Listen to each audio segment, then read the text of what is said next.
Hello hello hello hello అందరికీ నమస్కారం. ఎలా ఉన్నారు? బ్రహ్మాండంగా ఉన్నారు. ఎటొచ్చి నేనే ఇలా ఉన్నాను. ఎందుకంటే మీరు వీడియోకు లైక్ ఇవ్వడం లేదు, అలాగే మన కేకే న్యూస్ని సబ్స్క్రైబింగ్ చేసుకోనివ్వడం లేదు. ఇంక నాకు హుషారు ఎక్కడి నుంచి వస్తుంది చెప్పండి. మరి మీరు ఆ పనిలో ఉంటే మరి రాజమండ్రిలోకి వచ్చిన సెలబ్రిటీ ఎవరో చూసే పనిలో నేను ఉంటాను. ఎవరు బాబు? ఓహోహో, వద్దంటే వినడే పోకిరి అనే పాట అప్పట్లో సంచలనం సృష్టించింది. ఇప్పుడు అదే పాట పాడుతున్నావు, వద్దంటే ప్రెస్ మీట్లు ఆడుతున్నాడు సన్నాసి పేరు నాని. ఉడత మొఖం చీకేసిన తాటికాయ ట్యాంక్లాగా జుట్టు ఆ కాళ్ళ కింద క్యారీ బ్యాగ్లో వేసుకుని జుట్టుకి మీసాలకి రంగు వేసుకుని తాగుతున్నామా అంటూ బయలుదేరాడు నాని. ఇదిగో తొర్రి రాజా, రాజకీయాలకు పులి స్టాప్ పెట్టానని చెప్పుకుని మళ్ళీ యాగేసుకుని ఎందుకు రోజు టీవీలో కనిపిస్తున్నావని. నేను కదబ్బాయో జనం అడుగుతున్నారు, ఇంతకీ వచ్చే ఎన్నికల్లో నువ్వు ఫిలమెంట్ లేని బల్బులా ఉంటావా, ఫిలమెంట్ ఉండి కూడా వెలగని కిట్టు నిలబెడతావా? అది బాందర్ జనం అడుగుతున్నారు. సరే, 3 ఏళ్లలో తొర్రోడెవడో గుడ్డోడెవడో కానీ ఇగో ఎందుకు వచ్చావో నీ బాధ ఏందో చెప్పు. విజయవాడలో ఈ కమిషనర్ గారి నాయకత్వంలో ఇంకా ఆత్మహత్యలు, సావులు, ఇక ముందు ప్రజలకి వేధింపులు ఉండవు అని చెప్పని విజయవాడ ప్రజలకి భరోసా కల్పించాల్సినటువంటి బాధ్యత చంద్రబాబు నాయుడు గారు మీకుంది. నమ్మకం కలిగించాలి, మీరు న్యాయం చేయాలి, పిలిపించుకోరా, వాళ్ళని పిలిపించుకోరా అంటున్నా. అంటే మీ పీకల మీదకి వచ్చింది కాబట్టి గాదే విజయలక్ష్మి గారిని పిలిపించుకుంటారు. ఏంది పేరుని పోలీసులు అంటే భయం పట్టుకుందా? ఆ మాత్రం ఉండాలి. ఉండకపోతే నోరు అదుపులో ఉన్న నాలుగు అటు ఇటు తెగ తిరిగేస్తుంది. నేను మొక్కసేపన రాజకీయాల్లో పండిపోయి రాలిపోయే ఈ పరిస్థితిలో కూడా పోలీసులతో ఎందుకు చెప్పు, గట్టిగా ఒక్కడి బీకారు అనుకో, నీ పరిస్థితి ఏంది? అవసరమా? అవసరమా అని అడుగుతా ఉన్నాను. చంద్రబాబు ఎవరిని పిలిపించుకుని మాట్లాడాలో కూడా నువ్వే చెబితే ఇక కూటమి ప్రభుత్వం 164 సీట్లు గెలుచుకుని ప్రయోజనం ఏముంటుందో చెప్పు. వెనకటికి ఒక తిట్టాగే బాటలు చింపేసుకుని చూడండి అంటూ రోడ్డు మీదకి వచ్చిందట. ఈదుకోకలు పిచ్చిదనుకుని తరిమి కొట్టేట. అలా ఉంది నీ పరిస్థితి. మీరెంత సింపుకున్నా అక్కడ ఉంది 45 ఇయర్స్, అదే 45 ఇయర్స్ ప్లస్ అనుభవం ఉన్న చంద్రబాబు గారు. ఆయన యోగాసనాలే కాదు, నీలాంటి నోటి తొత్తరగాళ్ళకి తనదైన శైలిలో సమాధానాలు కూడా చెప్పగలరు. సర్లే, సాదర్ మిస్సింగ్ సాయి కృష్ణ ఎలాంటోడో మనలో మన మాట. ఒకసారి నీ మనసులో నువ్వేమనుకున్నావు చెప్పవా? ఆ కుర్రవాడు దుర్మార్గుడు, దుష్టుడు, కిరాతకుడు, ఒక నరకాసురుడు, ఒక కంసుడు, ఇలాంటి రాక్షస జాతి అని చెప్పని పుటుక్కున నేను నిజం చెప్పమనగానే పుసుక్కున బలిగా నిజాలు చెప్పేసావుగా పేరుని.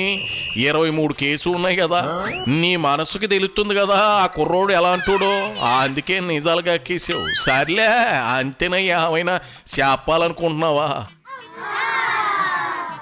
మరి వారందరూ మరి అటువంటి చరిత్ర ఉన్నటువంటి వాళ్ళని మీరు ఎలా హక్కును చేర్చుకున్నారు? మరి అంటే రాజకీయం, ప్రజలు మీ రాజకీయాన్ని తగ్గోసే పరిస్థితికి, మీరు మునిగిపోయే పరిస్థితికి, మీ పుట్టి మునిగే పరిస్థితికి వచ్చేప్పటికి మాత్రం మీ చాప కింద నీళ్ళు వస్తే వెంటనే ఆవిడ పిలుచుకుంటారు.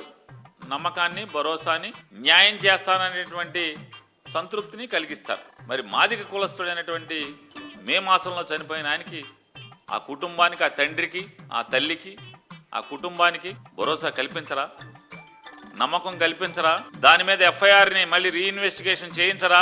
వీడియో బయటకు వచ్చింది కదా, అన్ని దొంగ ఇన్వెస్టిగేషను, తప్పుడు ఇన్వెస్టిగేషన్ నడిచింది కదా మీ సిపి గారి నాయకత్వంలో.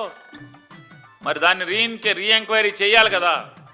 ఒక ప్రత్యేక అధికారిని నియమించి రీఎంక్వైరీ చేసి కేసు రీఓపెన్ చేయాలా అక్కర్లేదా?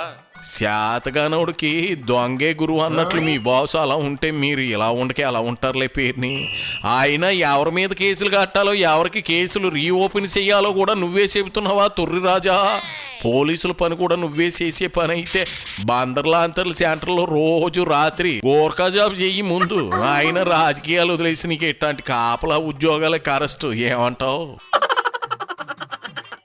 ఇవాళ అడావుడిగా మీ చాప కింద నీళ్ళు వచ్చేప్పటికీ గాదే విజయలక్ష్మి గారి యొక్క రోదంతో వైఎస్ఆర్ కాంగ్రెస్ పార్టీ మిమ్మల్ని ప్రశ్నించటం, జగన్ గారు గట్టిగా ప్రశ్నించటం, మీ చాప కిందకి నీళ్ళు వస్తాయి. వెంటనే క్రైమ్ కడతారు.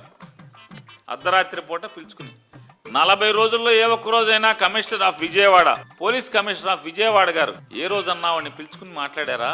అర్ధరాత్రి పిలుచుకుని ఆవిడ కాగితం తీసుకుని ఎఫ్ఐఆర్ కడతారు. 40 రోజుల్లో ఎందుకు కట్టలేదు? ఈ ఎఫ్ఐఆర్ ఏం కట్టారు? ఎఫ్ఐఆర్లో ఏం కట్టారు? ఆ తల్లి ఆరోపిస్తుంది అని చెప్పి ఎఫ్ఐఆర్ కట్టారు. ముద్దాయి ఎక్కడున్నాడు సార్? చంద్రబాబు నాయుడు గారు ముద్దాయి ఎక్కడున్నాడు? మీ కస్టడీలో ఉన్నాడా? ఎక్కడున్నాడు? 48 గంటలైంది చంద్రబాబు నాయుడు గారు, 48 గంటలైంది. నోర్మియాస్ ఆ సాయి కృష్ణ కుటుంబ సభ్యులే ఆ అంశాన్ని రాజకీయ కోణంలో చూడొద్దని గడ్డి పెడతా ఉంటే సిగ్గు లేకుండా మళ్ళీ అదే పెట్టుకుని అలాడుతూ ఉన్నావు ఇంది పేరుని.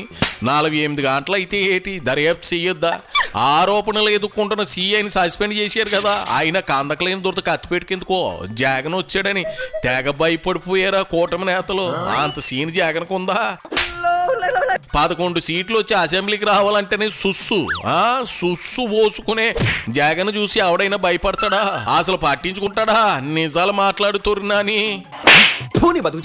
మీ మంత్రి సుభాష్ని లేదా మీ మంత్రి రాంప్రసాద్ రెడ్డిని వీళ్ళని వేస్తే విచారణ ఏం జరుగుద్దా మనకు తెలీదా? ఏం జరుగుద్ది సార్? దాంట్లో మీరు ఎక్కడా కూడా నేను అడుగుతున్నా నమ్మకాన్ని కలిగించారు.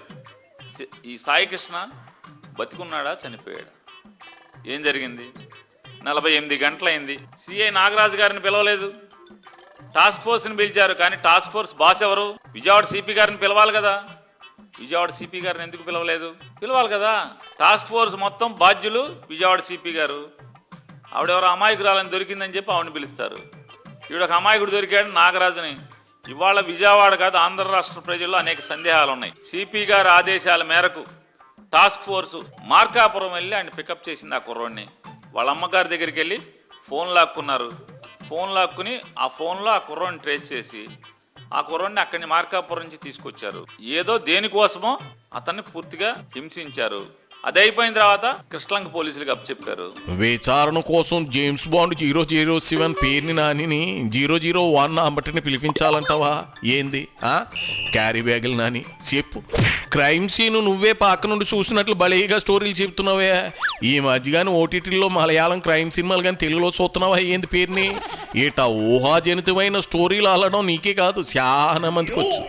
నీకు మీ ఆంబడికి నిజంగా సాక్ష్యాధారాలతో ఏమైనా తెలిస్తే చెప్పండి. అంతేగాని ఏమో గుర్రం ఎగరవచ్చు అన్నట్లు ఊహల్లో పనిచేస్తే జైల్లో కాపురం పెట్టాల్సి ఉంటది. సాల్లే తెగసేప వచ్చావులే గాని వెళ్ళి ఇదిగా కోతంత మజ్జిగ దాగిపోవచ్చు. కళ్ళు ఎర్రగా ఉన్నాయి, కొంచెం తక్కువ దాగు, ఎక్కువైతే కాటం లివర్ పాడైపోద్ది. ఏటి అర్థమైందా? ఇక బయలుదేరి.